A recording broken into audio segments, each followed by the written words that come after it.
তো মায়ের আসনটা কেনার পর সেদিন কিন্তু আমি নিজের হাতে গুছিয়েও দিয়ে আসছিলাম।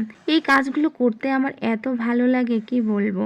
আর আমার মায়ের তো বলতে হলে অর্ধেক সংসার এখানেই, মানে তার দিন রাতের অর্ধেকটা সময় এখানেই কেটে যায়। তো আসনটা গোছানোর সময় একটু প্রবলেম হয়েছিল কি, মানে চিট্টুপটগুলো ঠিকঠাক হচ্ছিল কিনা বুঝতে পারি নাই, কারণ মা পাশে ছিল না।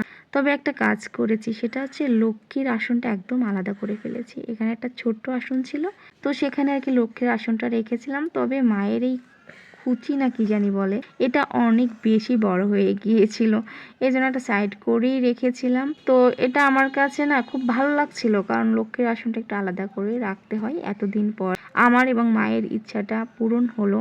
তো ওই যে আমার গপুকেও একটু বসিয়ে রাখছিলাম, আজকে আমরা চলেও যাব।